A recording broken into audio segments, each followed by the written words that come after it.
สบายดีน้องซื้อกีตาร์น้องซื้อหนูแอน น้องซื้อการ์ตูนน้องซื้อเยลลี่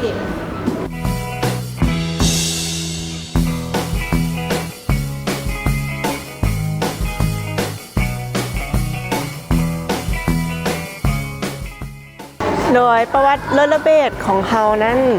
เริ่มจากครอบครัวของเฮานั้นมาหลิ่นโรลเลอร์เบดแต่ว่าการจะหาเดินสนามอยู่ในลาวนั้นมันบ่มีหลายเฮาก็เลยตกลงนำครอบครัวกันว่าจะสร้างเดินโรลเลอร์เบดนี้ขึ้นมากันเองตอนนี้อยู่เอเต็กมอได้มีอยู่1สาขาช่วยมาสนับสนุนและอุดหนุนเฮาให้ได้แตกหลายสาขาในเด้อ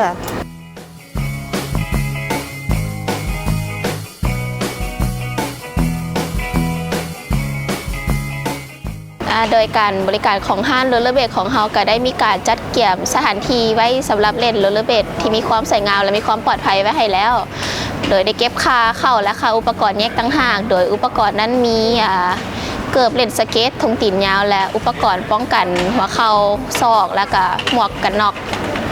และยังมีบริการครูฝึกสอนพิเศษสำหรับผู้ที่มาเล่นใหม่โดยจะฝึกสอนเบื้องต้นให้ฟรี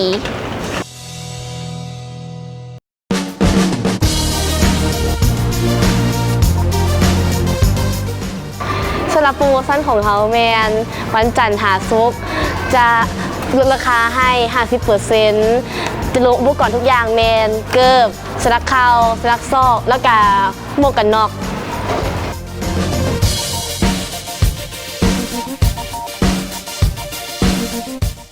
สาเหตุนี้ให้เฮามาเปิดกิจการอยู่ให้เด็กมอแห่งนี้ย้อนเป็นห้างที่พัฒสมัยหลายมีบ่อจอดรถกว้างขวางแอร์เย็นดีมีคนมานำใช้บริการหลายที่สำคัญให้เด็กมอทัศนีแห่งนี้เป็นส่วนในการศึกษาจึงเป็นจุดเป้าหมายของเฮาที่จะมาเปิดโรลเลอร์แลนด์อยู่ไอเต็กซัสซีแห่งนี้